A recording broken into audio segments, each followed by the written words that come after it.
Bismillahirrahmanirrahim. Assalamualaikum warahmatullahi wabarakatuh. Mari kita lanjutkan perkuliahan kita.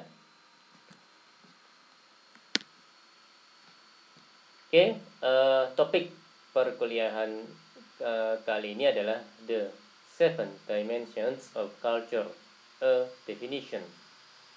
Materi ini saya dapatkan dari internet dengan sumbernya adalah sebagai berikut.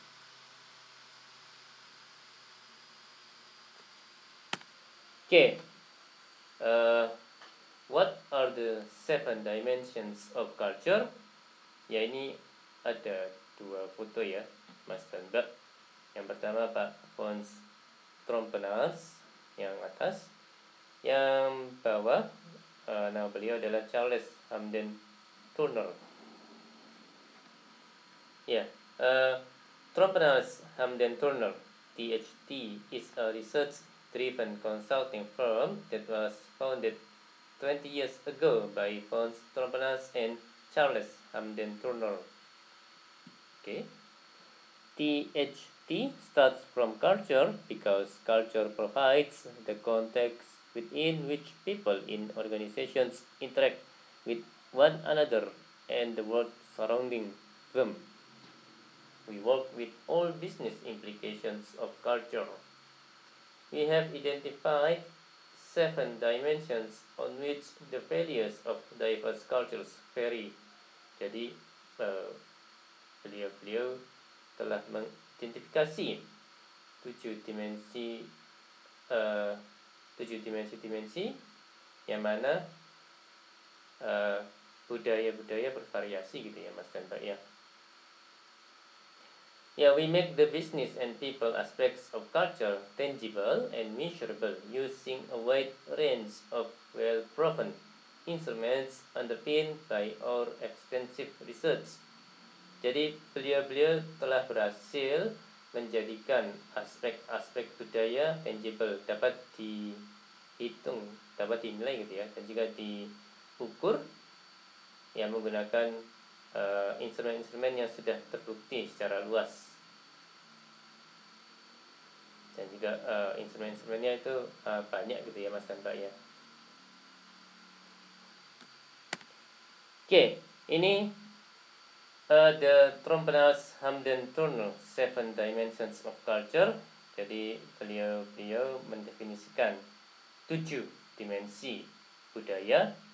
Yang paling atas adalah universalism, particularism, yang ini. Kemudian yang berikutnya individualism, communitarianism, yang ini. Kemudian yang berikutnya specific diffuse, berikut. Kemudian natural affective, berikut. Kemudian achievement ascription, berikut. Kemudian past, present, future. Kemudian yang berikutnya internal eksternal.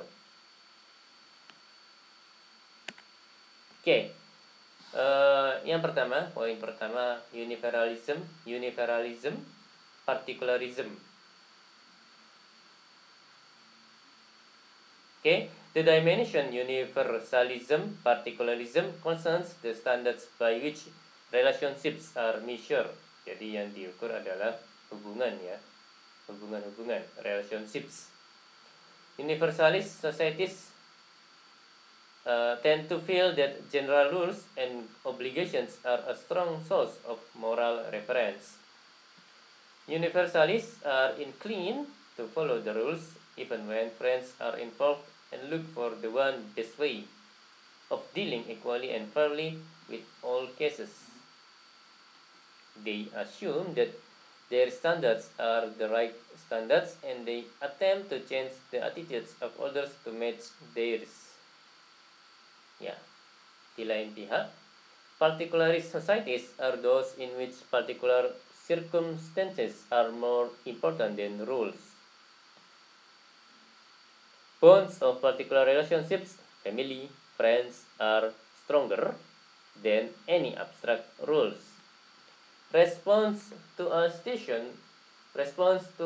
situation may change according to the circumstance and the people involved. Particularists often argue that it all depends. Bergantung gitu ya Mas dan Mbak ya. Ya, ini yang pertama, rules and relationship. Jadi aturan-aturan dan hubungan. Jadi kutub yang sebelah sini kiri universalism, kutub yang sebelah sini yang kanan particularism. Jadi ini kata yang menjelaskan konsistensi. Ini kata yang menjelaskan adalah flexibility. Oke. Ini yang kedua. Poin kedua adalah individualism, communitarianism.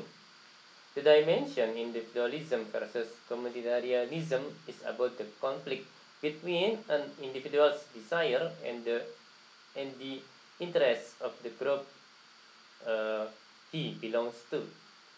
Do people primarily regard themselves as individuals or as part of a group? In a predominantly individualistic culture, people are expected to make their own decisions and to only take care of themselves and their immediate family. Such societies assume that quality of life results from personal freedom and individual development. Decisions are often made on the spot without consultation, and deadlocks may be resolved by voting. Ya, dan seterusnya silakan dibaca sendiri ya, Mas dan Mbak ya. Jadi yang poin kedua, global framework ya. Kalau menurut slide ini, oke. Ujung kirinya individualism, ujung kanannya communitarianism. Jadi kata yang mewakili adalah individual atau creativity untuk di pojok individualism, sedangkan kata yang mewakili untuk communitarianism adalah group or teamwork ya, Mas dan Mbak sekalian. Oke, yang berikutnya poin ketiga, specific diffuse.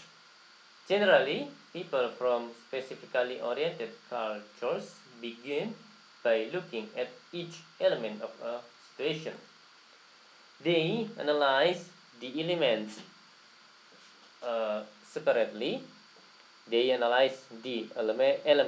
separately.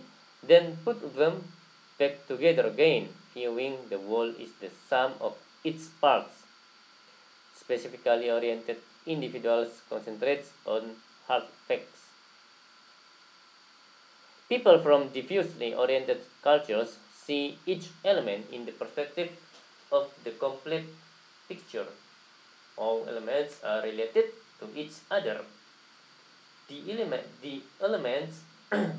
elements are synthesized into a whole which is more than simply the sum of its parts. Jadi tidak sesederhana penjumlahan dari bagian-bagian atau parts ya, Mas dan Mbak, tapi lebih dari itu. Oke, untuk selanjutnya silakan dibaca sendiri. Jadi poin ketiga ini menjelaskan terkait dengan involvement, commitment, and context. Dan ujung sebelah kiri adalah spesifik, ujung sebelah kanan adalah diffuse. Nah, kata yang mewakili ujung sebelah kiri ini adalah specific or analytical low context ya penjelasannya ya. Kemudian yang penjelasan sebelah kanan adalah diffuse or synthesis high context.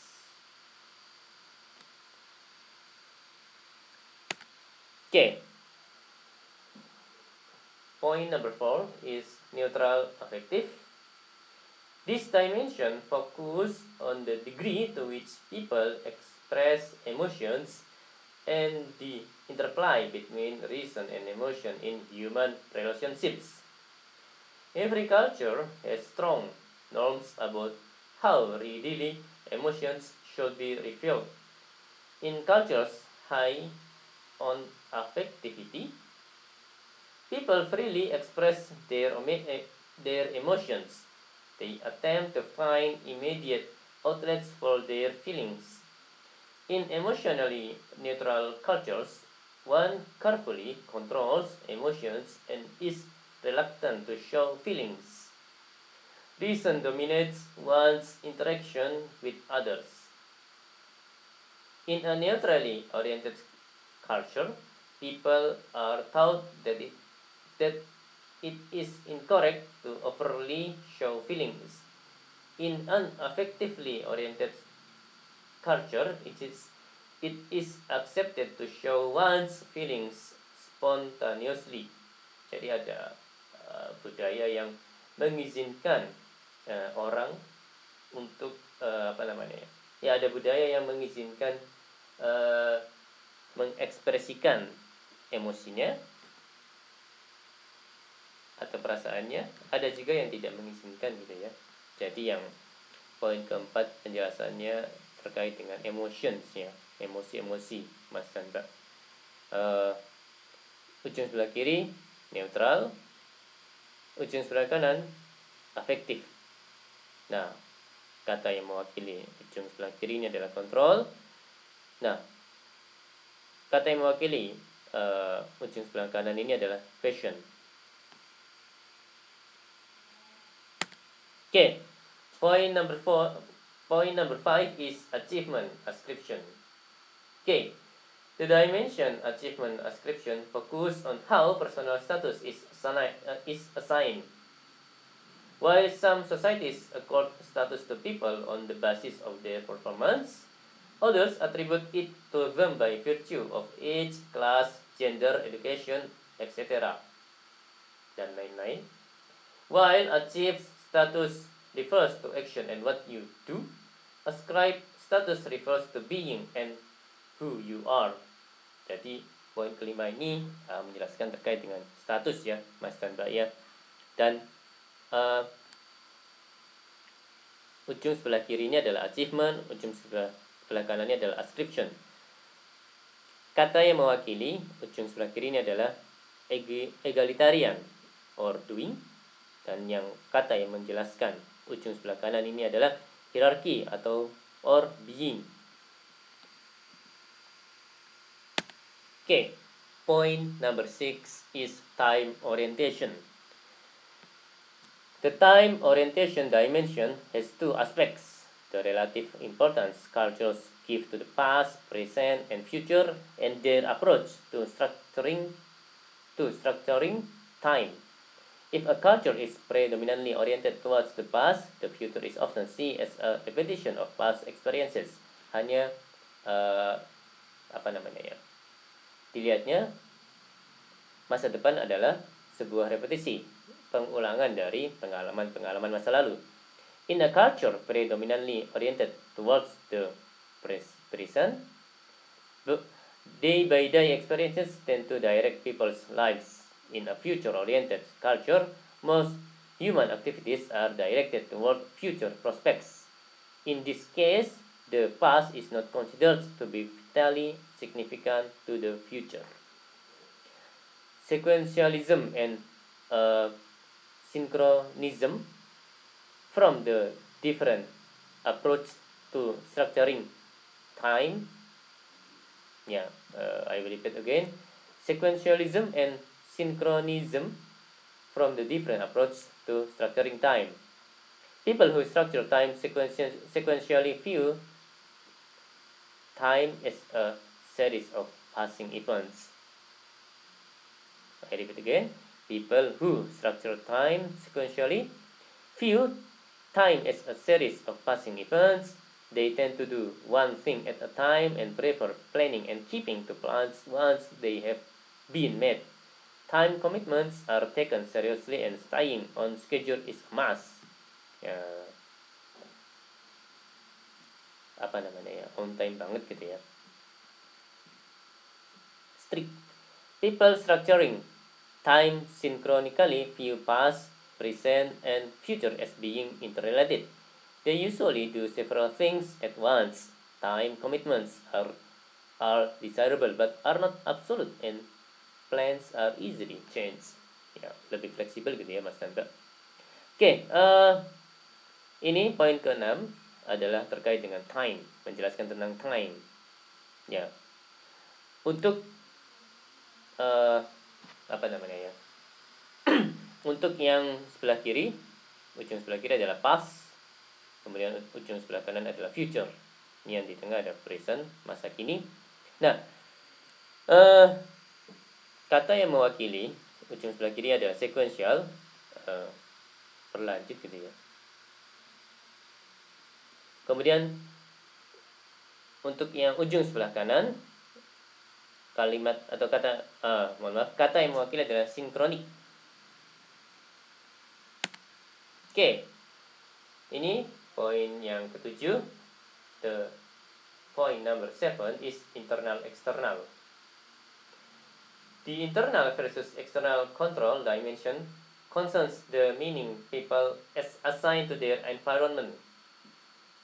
People who have an internally controlled mechanistic view of nature, a belief that one can dominate nature, usually view themselves as the point of departure for determining the right action. In contrast to this, cultures with an externally controlled or organic view of nature, which assume that man is controlled by nature, orient their actions towards others. They focus on the environment. They focus on the environment rather than on themselves. These concepts are highly abstract terms. Deliberately so because we seek to include a large number of family resemblances beneath its bifurcation. Let us now consider these families in business terms. Ya, jadi poin ketujuh ini menjelaskan terkait dengan strategi and planning ya, Mas dan Mbak sekalian. Nah, ujung sebelah kiri dari poin nomor 7 ini adalah internal. Kemudian ujung sebelah kanan ini adalah eksternal. Kata yang mewakili dari ujung sebelah kiri ini adalah push, mendorong. Nah, kata yang mewakili ujung sebelah kanan ini adalah pull, menarik. Seperti itu ya Mas dan Mbak ya.